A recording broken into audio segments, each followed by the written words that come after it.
그 다음에 교과서 페이지 170페이지입니다. 원물과 가실입니다. 이 부분은 조금 중요해요. 원물과 가실은 시험 문제에 나올 수 있습니다. 천연가실과 법정가실, 물건의 동그라미 쳐봐요.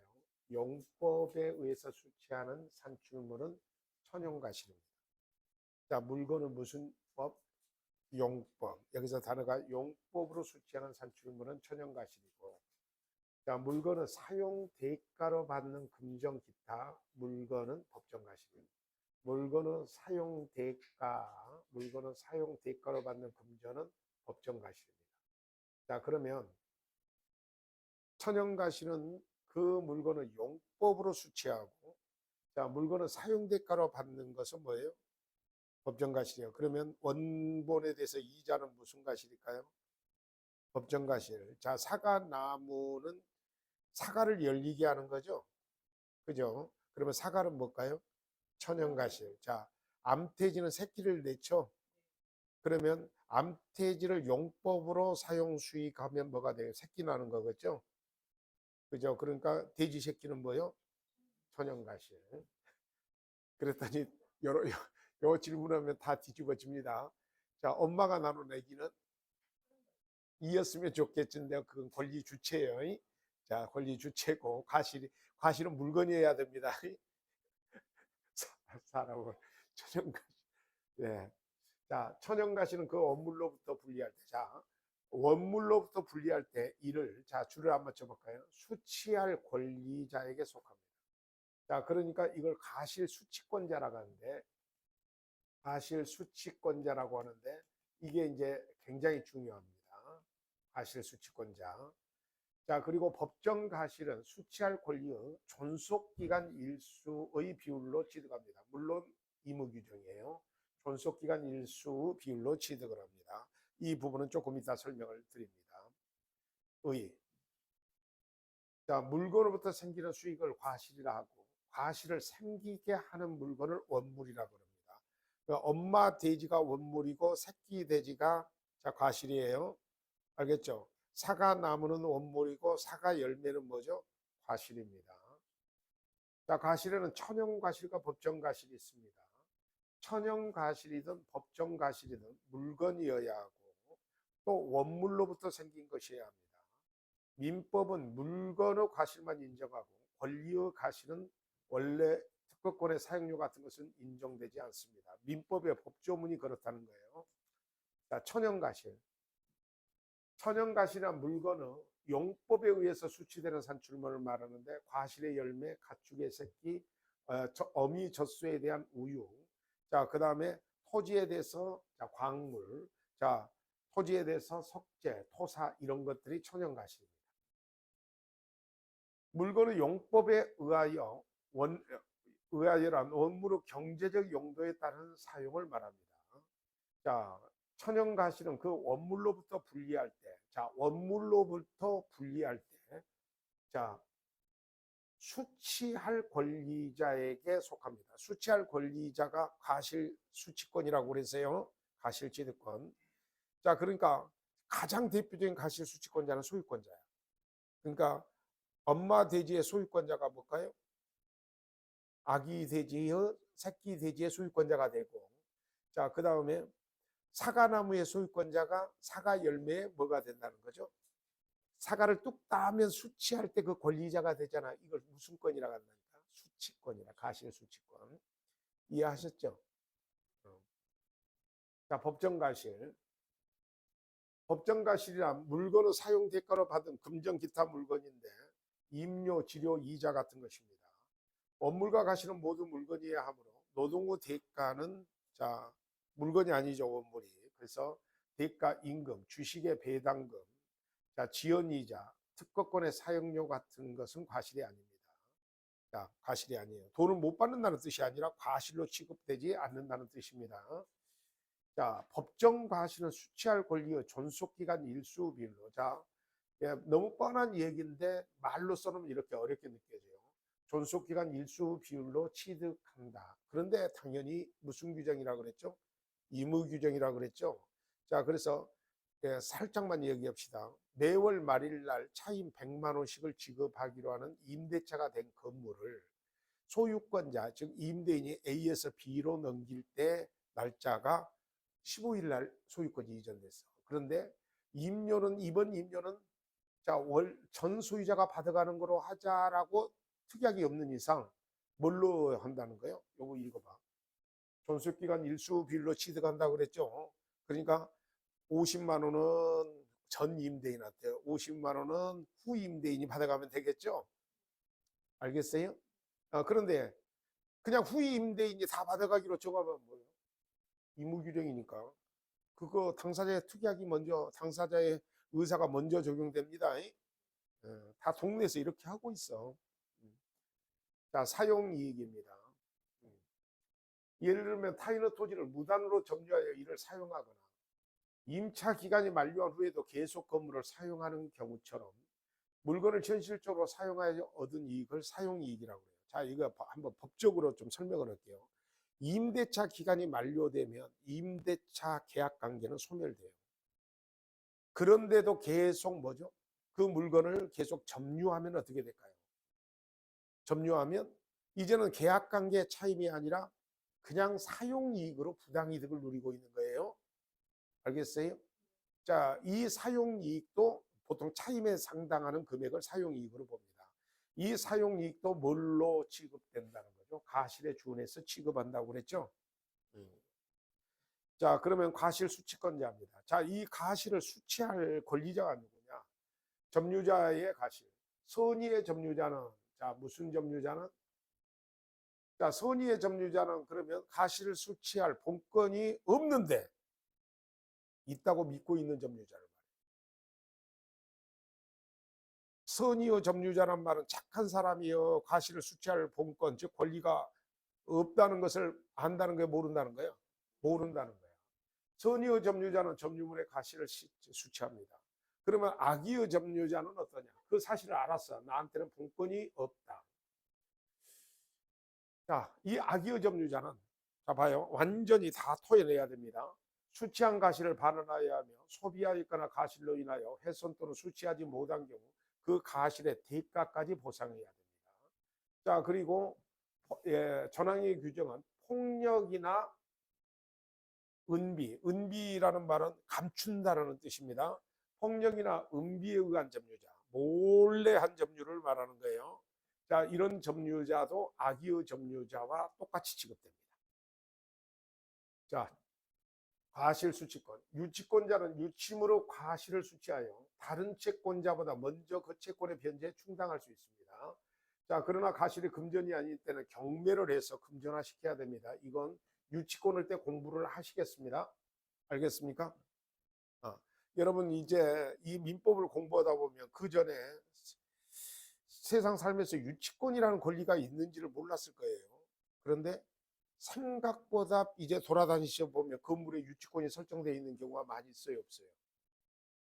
있죠. 이 건물은 무슨 회사에서 유치권을 행사 중입니다 하고 이렇게 프랑카드가 붙여져 있는 경우가 있을 거예요. 그죠? 근데 그 유치권자는 가실 수취권이 있는 게 아니라 유치권자는 채권자거든요. 가실을 수취할 권리가 있는 게 아니라 가실을 수취하여 변제에 충당할 권리가 있다. 이렇게 규정을 해놨어. 알겠어요? 자신의 변제에 충당을 해요. 자, 가실에 대한 효력입니다.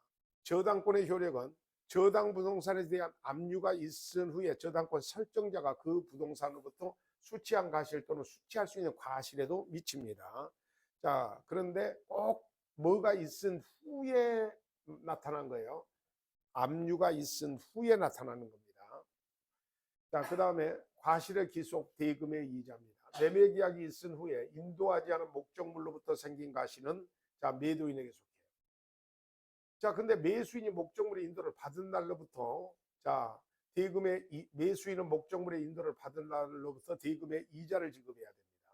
그러나 대금의 지급에 대해서 기한이 있을 때는 그러하지 않습니다. 나중에 매매할 때 공부할 겁니다. 알겠어요? 자, 과실 수취권자는 원칙적으로 뭐다? 여기 써졌지? 소유자죠. 과실의 수취권자는 뭐라 그랬어요? 소유자. 자, 근데 예외적으로 선의의 점유자나 지상권자, 전세권자, 유치권자, 질권자, 목적물을 인도하지 않은 매도인, 자, 사용차주, 임차인, 친권자, 수유자, 자, 그리고 양도담보 제공자, 소유권 유보부 매매에서 매수인도 수취권을 갖습니다. 겁나게 많죠. 자, 그러니까 과실을 수취할 권리자, 수취권자는 딱 두 개만 일단 암기합시다. 대표적인 수취권자는 뭐예요? 원물의 소유자라는 뜻이야. 근데 그 업무를, 자, 요거요. 선의의 점유자라는 말은 자신한테 원물 수취권자, 과실 수취권이 없는데 있다고 믿고서 점유하는 사람을 말해요. 알겠죠? 그러면 선의의 점유자는 무슨 수취권이 있다고 기억을 해주세요. 과실 수취권이 있다고 기억을 해주세요. 자, 그 다음에 선의의 점유자는 과실 수취권이 있다고 다시 한번 강조를 했어요. 따라서 선의의 점유자는 수취한 과실을 부당이득으로 반환할 필요가 없습니다. 그러나 악의의 점유자 또는 폭력 음비에 의한 점유자는 과실을 수취할 수 없을 뿐만 아니라 혹시 과실을 수취했더라도 반환을 해야 돼요. 알겠죠? 그리고 수취하지 못한 과실 같은 것도 다 돌려줘야 됩니다. 자, 저당권자의 과실 수취권. 뭐 이후에 있다는 것만 동그라미 쳐놓고 있습니다. 무슨 이후에? 압류 이후에. 왜 그러냐? 저당권자는 사용수익권이 없어. 처분권만 제한되어 있는 거야. 자, 뭐라 그랬죠? 그러면 사용수익권은, 자, 이 부동산에 저당이 지금 접혀져 있어요. 잔뜩 쳐도. 그러면 은행, 국민은행이 저당권자인데 저는 저당권 설정자잖아. 사용수익은 누가 하고 있어요? 내가 하고 있잖아. 그러니까 과실 수취권은 나한테 있는 거예요. 제 말 이해되죠? 그런데 이 부동산이 내가 못 갚아서 압류를 했어. 압류 이후에 이 건물을, 자, 임대차 하면 차임 같은 것이 생겨요, 안 생겨요? 그 차임의 저당권의 효력이 미친다는 뜻이야. 압류 후에는. 알겠습니까? 읽어봅니다. 저당 목적물에 대한 압류 전이면 저당권 설정자한테 과실 수취권이 있습니다. 그러나 저당 목적물에 대한 압류 후에는 저당권자에게 과실 수취권이 있습니다. 저당권의 효력은 원칙적으로 과실에 미치지 않는데 뭐 이후에 미친다는 뜻이다. 압류 이후에 미친다는 뜻입니다. 뭐 이후에? 압류 이후에. 자, 매매 목적물로부터 과실이 발생하는 경우, 자, 매매 목적물, 자, 예를 들어서 얘기하면 이런 얘기예요. 자, 대지를 사고 파는 매매 계약을 체결했는데, 대지로 예를 듭시다. 대지로 예를 들었어. 그런데 돈은 받고 아직 목적물을 이전을 안 할 수도 있죠. 그런데 이놈의 돼지가 새끼를 낳네. 이 새끼는 누구 거냐? 이런 얘기예요, 지금. 자, 젖소를 사고 파는 매매 계약을 체결했는데, 자, 젖소를 아직 대금을 받고 인도하기 전에 우유가 나왔어요. 젖소에서. 우유를 누가 마실 수 있냐? 이런 뜻이에요. 이건 점유의 이전을 갖고 따집니다. 점유의 이전을 보통 인도라고 합니다.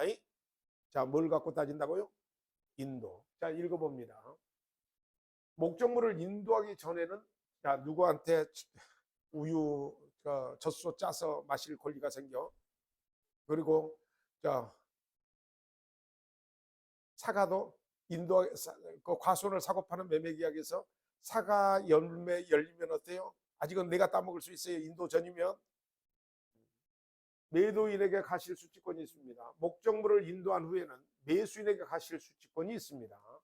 자, 뭘 기준으로 한다는 거? 점유의 이전, 즉 인도를 기준으로 한다는 거. 위에는 압류를 기준으로 한다는 거 기억을 해 주셔야 합니다. 다만 목적물을 인도하기 전이라도 매수인이 무엇을 완납했어요? 대금을 완납한 경우라면, 자, 대금을 완납했어요. 그러면 인도가 지금 늦은 거예요. 그럴 때는 과실 수취권이 누구로 넘어갑니다.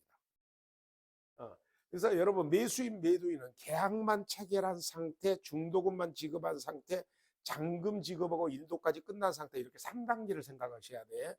알겠죠? 매매 계약만 체결해도 매도인, 매수인이야. 그런데 아직 점유를 이전을 안 했다면 과실 수취권이 누구한테?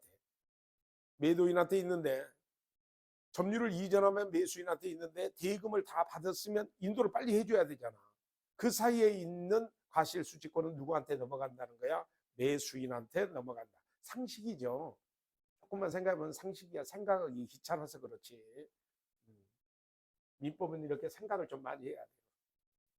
자, 가실수취권이 수인인 경우 성질상 선의의 점유자가 우선합니다. 소유자와 용의권자가 경합하면 자, 언제나 용의권자가 우선할 수밖에 없는 것은 자 봐. 소유권자와 용의권자가 부딪히면 언제나 제한물권자인 용의권자가 우선해. 왜 그러냐고 물어봐줘. 소유권자가 스스로 권리를 제한해야 전세권자가 나올 수 있고 스스로 권리를 제한해야 임차권자가 나올 수 있죠. 그죠? 그리고 전세권자한테 가서 너 전세권이 내가 소유권 갖고 있으니까 내가 우선된다. 말이요 막걸리요. 안 된다고 좀 해줘. 그죠? 그러니까 전세권자가 우선하고 지상권자가 우선하는 거야. 그러면 거기에서 보통 나오는 사용의 대가로 받는 이런 것들 있죠. 과실 같은 경우는 당연히 용의권자가 우선합니다. 수인의 용의권자 사이에는 물권적 용의권자가 있고 채권적 용의권자가 있을 수 있는데 물권이 채권에 우선되니까 자 성립 시기와 상관없이 무조건 물권이 우선해요. 그러니까 가실수취권은 물권적 용의권자가 우선합니다. 자, 가실수취권자가 여기서 딱 나옵니다. 두 가지를 꼭 기억하라 그랬죠. 원물의 소유자와 선의의 점유자, 그 외에도 지상권자, 전세권자. 그럼 반대로 설정자는 과실수취권이 없어.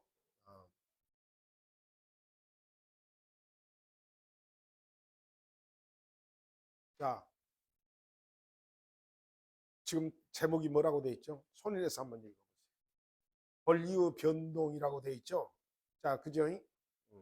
저를 한번 봐요. 스텝을 잘 밟아봅니다. 지금까지 우리 공부는 이렇게 했어요. 권리의 주체가 누군가, 자연인과 법인에 대해서 오늘 앞 시간까지 해서 끝났죠. 그죠?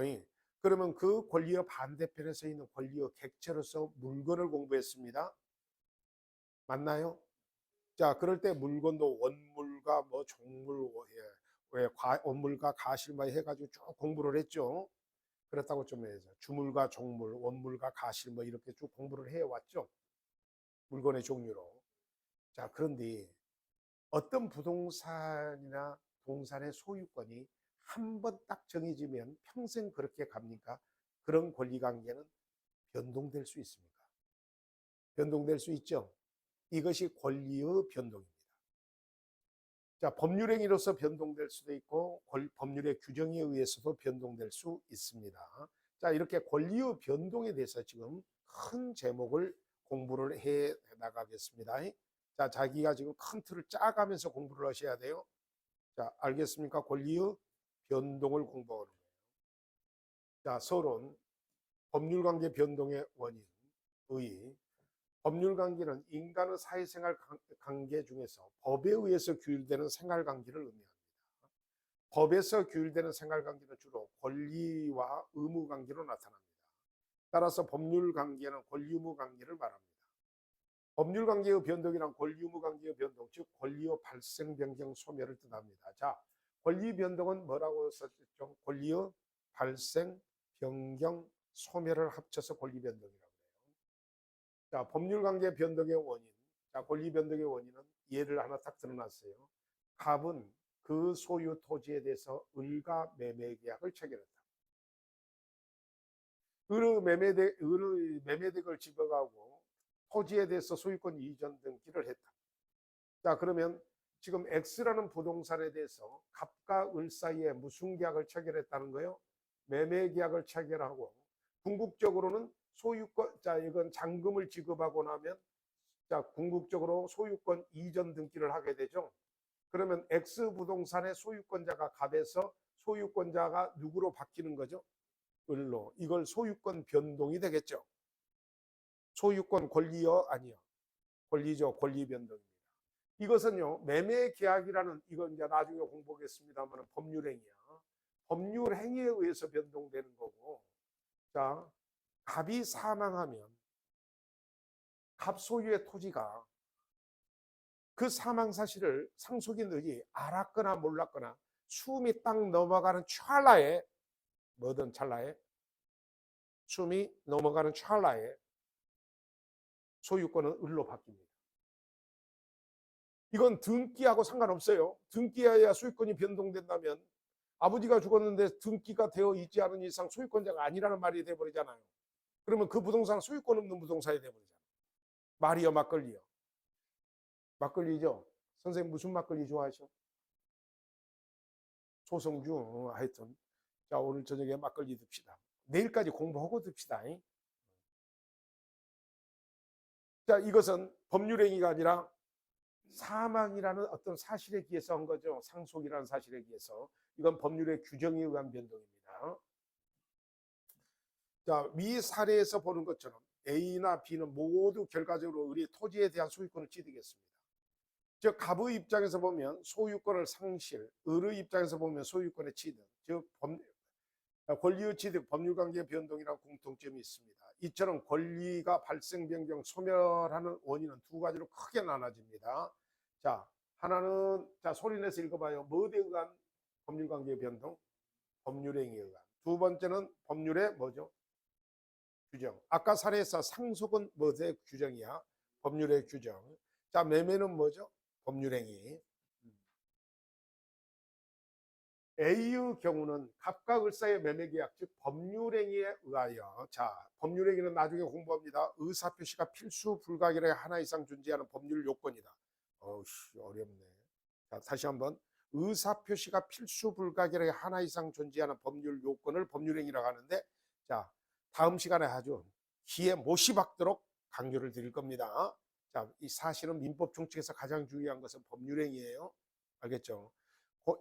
옛날 공인중개사 시험은 앞에 당사자 부분이나 목적 부분보다 법률행위 부분부터 나왔어요. 그러니까 그만큼 법률행위가 중요하다는 뜻이에요.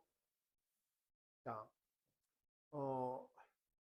그래서 법률행위에 의한 법률관계의 변동, A의 경우 갑과 을의 매매계약, 즉 법률행위에 의하여 갑의 소유권이 을에게 이전된 겁니다.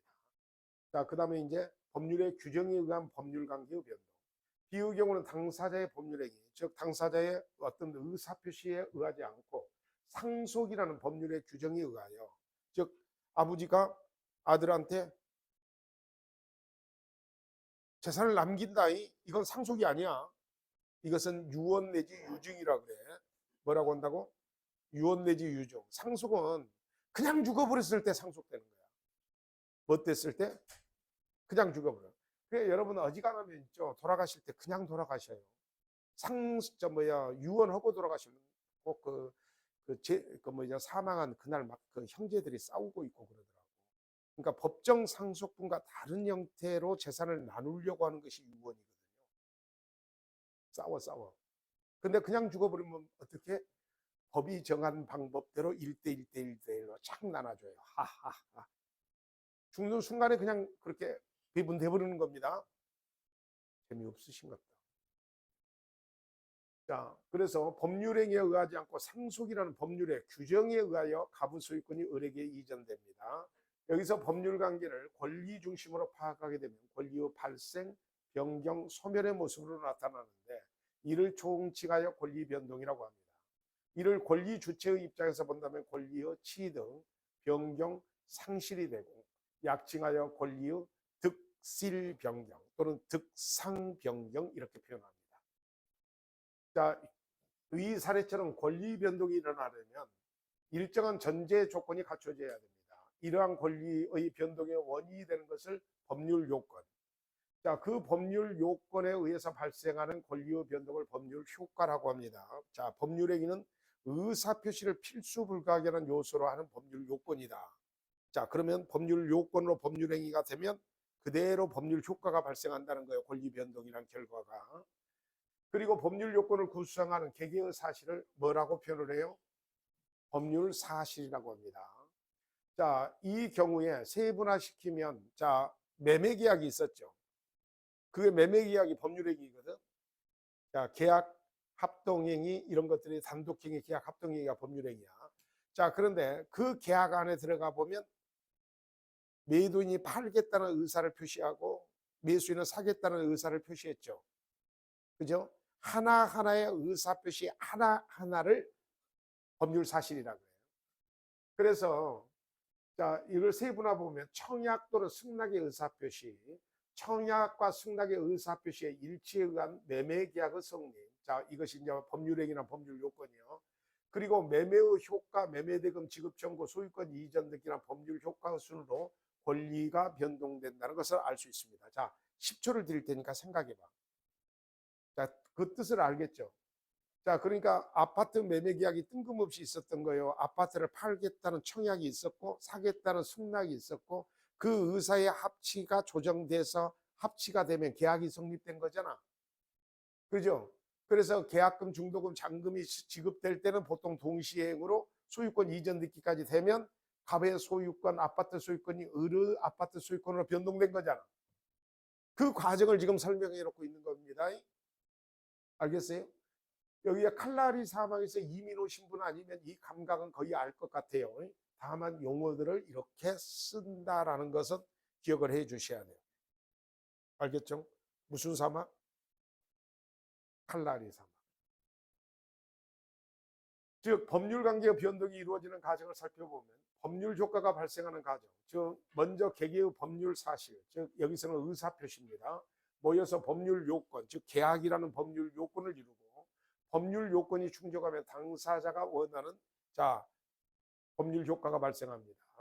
그래서 법률 사실은 여기 잘 해놨죠. 청약이라는 의사표시, 승낙이라는 의사표시가 팔겠다는 의사표시, 사겠다는 의사표시가 서로 합치되면 딱 맞아 떨어지면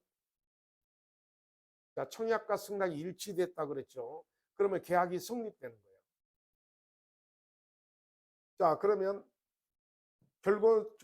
결과적으로 을은 갑에게 소유권 이전 등기 청구권을 취득하고 갑은 을에게 매매대금 지급 청구권이 성립되는 거죠. 그래서 궁극적으로 대금이 지급되고 소유권 이전 등기까지 되면 물권 변동까지 끝나는 겁니다. 이해하셨죠? 이 과정이 뭐 특별한 거라고 그랬어요. 칼라리 3에서 이민 온 사람만 아니면 우리 거래계에서 보통 쓰는 개념들이죠. 용어만 법률적 용어를 안 쓸 뿐이죠. 그죠? 자, 권리 취득의 권리 변동의 모습에서 권리의 취득이 있습니다. 권리의 발생. 자, 권리의 발생이 있는데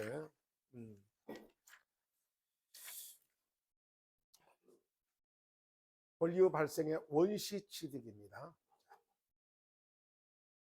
자, 원시 취득은 대표적인 사례 두 가지 듭시다. 여러분, 이 토지에 건물을 새로 지었습니다. 자, 건물은 토지로부터 언제나 독립된 부동산이에요. 기둥이 있고 지붕이 있으면 독립된 부동산이에요. 그러면 이 건물을 새로 딱 지었어요. 그러면 건물은 지을 때부터 소유권자가 됩니다. 원시 취득이라고 해요. 누구로부터 승계 취득을 했다는 거예요. 그냥 취득한 거야. 그죠? 이거 원시 취득. 자, 또 하나 예를 듭니다. 여러분, 바다에 가서 요새 우럭철인가요? 저는 낚시를 잘 몰라요. 어촌 출신인데. 어촌 출신은 낚시 잘 안 해요. 그랬을 때부터 아주 진이 빠졌어요. 잡아 뺐습니다. 감성어가 나왔습니다. 재미없어 하네. 방어로 바꿉시다. 8kg짜리 방어가 잡혔어요. 자, 방어가 바다를 돌아다닐 때는 무주물이에요. 주인 없는 물건이에요. 탁 잡혀서 나오는 순간에 점유가 생기죠. 그죠? 이게 무주물 선점으로 방어의 소유권자가 됩니다. 해 떠먹으면 되죠. 소유권자니까 그렇게 처분권이 있는 거예요.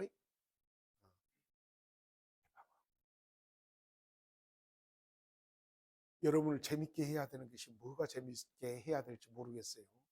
재미없으시네? 원시취득입니다. 원시취득이란 종래에 없던 권리가 새로 생기는 것으로 타인의 권리에 기초함이 없이 권리를 처음으로 원시적으로 취득하는 겁니다. 대표적으로 제가 무엇을 들었어요? 건물의 신축과 무주물 선점을 예를 들었어요. 그 외에도 타인의 물건, 특히 부동산의 점유 취득 시효와 등기부 취득 시효가 있는데 간단하게 소유의 의사로 평온 공연하게 20년간 점유하면 등기함으로써 소유권을 취득하게 돼 있어요. 이걸 점유 취득 시효.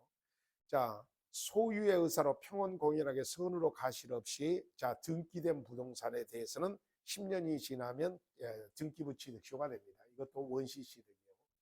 자, 그리고 동산 물건에 대해서는 선의 취득이 인정됩니다. 자, 알겠죠? 이것도 원시 취득이에요. 자, 잃어버린 물건을 습득하는 것이 유실물 습득입니다. 자, 그 다음에 문물 발견, 매장물 발견.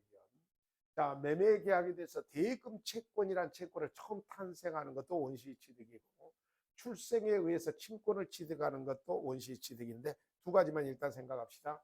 건물의 신축이나 무주물 선정 같은 것이 뭐라고요? 원시 취득. 자, 원시 취득의 특징은 타인의 권리를 기초로 하지 않으므로 전주의 권리에 하자가 승계되지 않습니다. 그래서 그대로 처음 권리가 그 목적물에 대한 원래 있어야 될 권리를 그대로 탄생시키는 겁니다. 자, 그런데 대부분 있죠. 방어를 살 때는 낚시해서 원시 취득을 합니까? 저쪽에 수산물 시장에서 삽니까? 그러면 이거 얼마요 하고 매매 계약을 체결해서 반대급부를 주고 권리를 취득하죠. 그러면 취득하기 전까지 이 방어의 소유권은 누구한테 있었어요? 수산물 시장의 그 판매원한테 있었는데, 자, 저한테 소유권이 변동된 거죠. 이런 걸 승계취득이라고 해요. 부동산 소유권의 승계취득은 상상할 수 없을 정도로 일반적으로 많이 있으시겠죠. 그렇다고 해죠.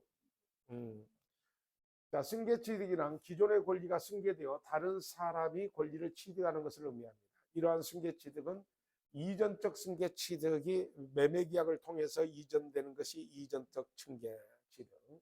그리고 저당권 설정이나 전세권 설정 같은 것으로 취득되는 것이 설정적 취득입니다. 자, 이전적 승계취득 두 가지가 있어요. 자, 특정 승계 매매계약과 같은 거. 아버지가 죽어버리면 자식이 포괄적으로 승계합니다. 자, 이걸 포괄 승계라고 해요. 이전적 승계취득, 매매나 상속 등에 의하여 동일성을 유지하면서, 자, 목적물에 대한 권리의 동일성을 유지하면서 전주가 가지는 권리가 그대로 승계되는 것을 말합니다.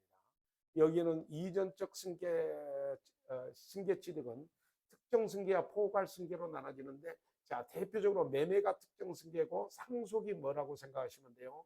포괄 승계라고 생각하시면 돼요. 자, 읽어봅니다.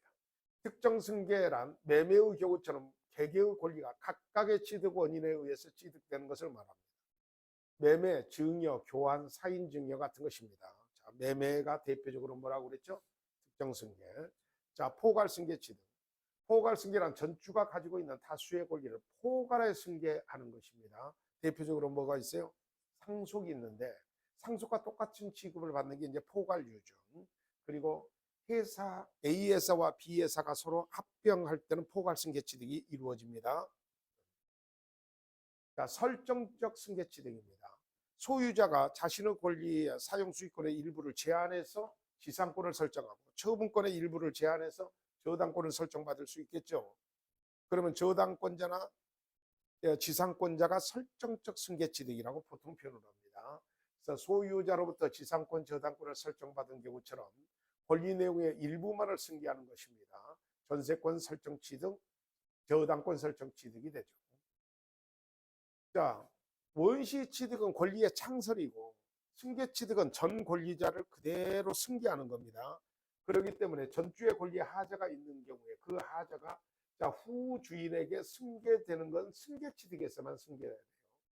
자, 승계 취득에는 후주가 전주의 권리 이상의 권리를 취득하지 못합니다. 누구든지 전 권리자의 권리를 넘어서 취득할 수 없다. 이게 승계 취득이에요. 근데 원시 취득은 권리가 창설되는 거라고 그랬죠. 그러니까 전 권리하고 상관이 없습니다. 자, 그 다음에 이제 권리의 변경입니다. 권리의 변경이란 권리의 동일성을 유지하면서 권리의 주체, 내용, 작용이 변경하는 겁니다. 자, 승계 취득은 대표적으로 권리의 주체의 변경의 모습입니다. 주체의 변경이란 권리의 이전적 승계를 의미합니다. 예를 들면 토지에 대해서 매매 계약이 체결되면 매수인 입장에서는 토지에 대한 소유권 이전 등기 청구권을 행사할 수 있는 권리를 취득하지만 매도인의 입장에서는 토지에 대한 권리를 상실한 것처럼 새로운 권리자의 입장에서 보면 이전적 승계이고 구권리자의 입장에서 보면 권리가 상대적 소멸이 되는 것. 이것이 이제 주체의 변경. 자, 그 다음에 내용의 변경입니다. 조금 지루해도 지루함을 참는 게 공부예요. 자, 성질의 질적 변경과 양적 변경으로 나누어지는데, 물건의 인도를 목적으로 한 채권이 그 목적물이 없어져 버렸어요. 또는 다른 사람의 소유권 이전이 먼저 돼 버렸습니다. 그러면 채무 불이행에 따른 손해배상 문제로 바뀝니다. 그래서 자, 물건의 인도를 목적으로 한 채권이 채무 불이행에 따른 금전 손해배상 채권으로 변하는 것처럼 권리의 내용이 질적으로 변경하는 것을 질적 변경이라고 해요. 양적 변경은 권리의 내용의 양이 변경되는 건데 대표적으로 제한물권 설정이에요. 그래서 소유권의 객체에 대한 제한물권의 설정 소멸, 저당권의 피담보 채권에서 이자율이 바뀐다든지 권리의 객체가 첨부에 의해서 증가된다든지 이런 게 양적 변경이에요. 첨부는 물권법에서 합니다. 작용의 변경, 작용의 변경이란 권리의 효력이 변경하는 것인데, 자, 1번 저당권이 있어.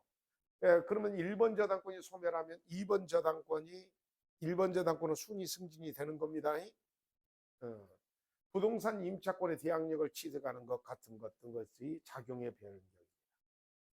권리의 소멸, 목적물의 멸실, 권리의 포기 등과 같이 권리의 소멸로 권리가 완전히 없어지는 절대적 소멸과 매매에 의한 소유권의 상실처럼 권리가 타인에게 이전되어 종래의 주체가 권리를 잃은 상대적 소멸 등이 있습니다.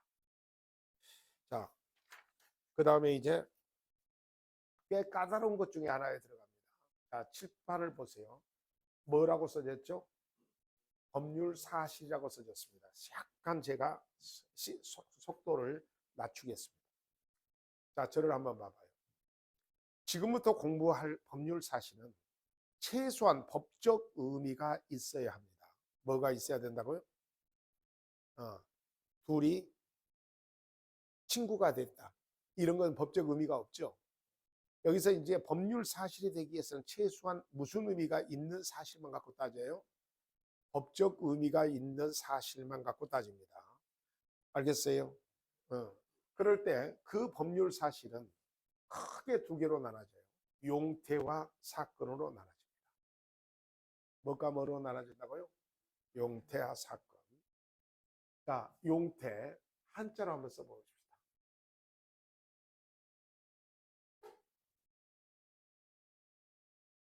자, 사람의 정신작용과 관련이 있는 게 용태인데, 자, 무슨 작용과 관련이 있어? 정신작용과 관련이 있습니다. 이 사람의 정신작용과 관련이 있으면 얼굴과 태도에서 변화가 있다 그래서 용태라고 해요. 한자 뜻이 그래요. 알겠어요? 그러니까 지금부터는 사람의 정신작용과 관련이 있는 법률 사실을 뭐라고 한다고요? 용태. 자, 그러면 사람의 정신작용과 관련이 없는 것을 사건이라고 그러는데, 사건을 먼저 공부하세요. 사람의 사망. 자, 물어봅니다. 사람이 죽으면 권리가 소멸돼 버리죠. 절대적으로 소멸하죠. 근데 너 죽어라 해서 죽은 거요, 정신장애와 관련 없이 일어나는 현상입니다. 또 물건의 멸실이라든지 시간의 단순한 경과, 부당이득 이런 것들, 자, 사건에 속하는데 대표적으로 부당이득은 사건에 속합니다. 불법행위는 용태에 속해요. 자, 부당이득은 법률상 원인 없는 이득 관계입니다. 자, 다시 한번 부당이득을 뭐라 그랬어요? 제가 법률상 원인 없는 이득 관계.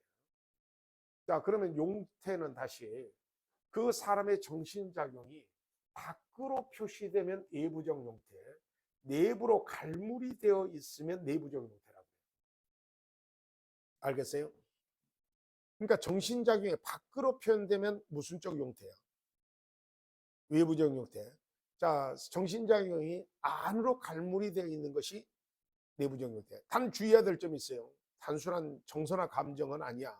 법률 사실이 되기 위해서는 반드시 법적 의미가 있어야 된다 그래서 없어야 된다. 그래서 내부적 용태를 가장 대표하는 것이, 자, 읽어봐요. 선의 악입니다. 어떤 사실을 알았다, 몰랐다, 이것이 바로 뭐죠? 법적 의미가 있어요, 없어요? 아까 선의의 점유자는 가실 취득권이 있다. 그러면 선의이기 때문에 지금 법적 의미가 생긴 거잖아. 알겠죠? 악의의 점유자는 가실 시드까지 없고 시드까지 못한 가실도 반환해야 된다고 그랬죠. 시드간 가실을 반환해야 될 뿐만 아니라 시드까지 못한 가실까지 다 반환하고 손해가 있으면 손해까지 배상을 해야 된다. 그러니까 악의의 점유자. 자, 그 다음에 이 외부적 용태는 다시 자 적법행위와 입법행위로 나눠집니다. 자, 뭐가 무엇으로 나눠진다고요? 적법행위와 입법행위로 나눠집니다. 자, 저를 봐봐요. 법질서 전체에서 긍정적 가치 판단을 할 수도 있고 법질서 전체에서 그 행위를 부정적 가치 판단을 할 수도 있어요. 알겠습니까? 자, 그래서 법질서 전체에서 긍정적 가치 판단을 해주는 거. 우리 둘이 거래하는 거 법질서 전체에서 긍정해 주겠죠. 그죠? 이걸 적법행위. 그런데 법질서 전체에서 부정적 가치 판단을 하는 것을 자 읽어보세요. 위법행위죠. 자, 민법상 입법행위는 딱 두 가지뿐이 없어. 자, 소리내서 읽어봅니다. 불법행위하고 채무불이행위입니다. 그러니까 법질서 전체가 이걸 인정을 해준다는 거예요. 인정하지 않는다는 거예요. 인정하지 않죠. 그래서 위법행위라고 그러는 거예요. 불법행위하고 채무불이행. 그러면 대부분이 이제부터 적법행위를 갖고 따집니다. 자, 법질서 전체에서 긍정적 가치 판단을 해주는 거예요. 자, 이 적법행위는 다시 자 소리내서 읽어봅니다. 법률행위하고 뭐로 나눠져요? 준법률행위로 나눠집니다. 자, 법률행위는 반드시 의사표시가 필수 불가결하게 존재하는 겁니다. 필수 불가결하게 존재. 자, 물어봅니다. 지금 우리 민법 영역은 사적 자치의 영역이라고 그랬죠? 무슨 자치의 영역이야? 사적 자치의 영역이야. 자, 따라서 당사자의 의사가 가장 중요할까요? 안 중요할까요? 중요하죠. 그래서 의사표시가 중심이야. 즉 법률행위가 중심이라고. 법률행위가. 자, 그런데 준법률행위는 뭐냐? 준법률행위는 의사표시가 없어도 자 적법행위죠. 이 적법행위인 준법률행위는 두 가지로 나눠져. 표현행위와 사실행위로 나눠지는데 자, 이 사실행위 중 순수사실행위, 혼합사실행위가 되어 있는데 주소의 설정이나 매장물 발견은 순수사실행위고 부부의 동거나 변제, 특히 부부의 동거, 변제 이런 것이 혼합사실행위인데요. 이 부분은 여러분의 시험하고는 직접적으로는 문제를 안 낼 겁니다. 자, 문제는 표현행위, 준법률행위 중 표현행위가 꽤 중요합니다. 자, 읽어보세요. 의사의 통지, 감염의 통지, 감정의 표시입니다. 자, 뭐라고요? 자, 그러면 의사의 통지는 최고 거절이 여기에 해당돼요. 자, 확답을 최고하는 의사표시를 해. 알겠죠? 최고하는 것이 뭐죠? 자, 의사의 통지요. 그런데 이게 왜 그러냐? 자, 봐. 준법률행위는 이쪽은 의사표시, 법률행위는요, 의사표시의 내용에 따라 법률 효과가 발생하는데, 준법률행위는 법률 효과가 법률의 규정으로 정해져요. 규정으로 정해집니다. 자, 법률의 규정에 의한 법률 효과가 발생해요. 자, 그러면 의사의 통지의 대표적인 거 한 사례를 들어봅시다. 자, 우리 제한 능력자와 법률행위를 한 상대방이 제한 능력자 측한테 최고를 한다고 그랬죠. 자, 물론 제한 능력자가 되거나 그 법정 대리인한테 최고를 해야 돼요. 그죠? 학답을 최고한다고 해서 우리 공부했잖아. 자, 이게 의사의 통지로 공부했어요. 자, 최고를 했는데 이때 그 최고 기간 내에 아무 말이 없어. 그러면 법률의 규정에 의해서 취소권을 포기한 것으로 본다고 써져 있죠. 그죠? 물론 일정한 절차를 밟을 때는 취소된 것으로 보는데 어찌됐건 그 법률 효과는 최고의 내용이 아니라 최고만 했더니 그 결과가 법률 효과가 법률의 규정대로 나타난다. 이것이 바로 뭐라는 거야? 준법률행위라는 거예요. 알겠어요? 똑같습니다. 간염의 통지도 자 대표적으로 인지나 사원총회 소집 통지인데 자 사원총회 소집 통지를 할 때 그 통지의 의사표시 내용이 아니라 통지를 했더니 사원총회 소집 사원총회 회의 개시 일주일 전에 통지를 해야죠. 그러면 절차적 효과가 갖춰진 거예요. 자, 그리고 감정의 표시 같은 경우는 법률 사실이 보통 안 되죠. 그러나 부정한 배우자에 대해서 진지하게 부정한 배우자에 대해서 한쪽 배우자가 사후 용서를 하잖아. 어? 그러면 옛날 간통죄가 있었을 때는 간통죄 고발권이 없어졌어요. 음, 알겠죠? 예. 그러면 우리 이제 간통죄가 없어졌으니까 민법적으로는 손해배상 청구권이 없어져요. 용서 그 자체가 법적 의미가 생길 때가 있다라는 겁니다. 자, 지금 이렇게 쭉 이 얘기를 하는데 지금 개략적으로 설명을 좀 드렸는데 꽤 까다롭다는 느낌을 받으셔요, 안 받으셔요? 받죠? 이 중에 가장 핵심은 뭘까요? 의사표시입니다. 의사표시는 따로 뒤에서 설명이 되어 있습니다. 자, 그러면 법률 사실을 좀 공부하기 위해서 잠시 쉬었다가 오겠습니다.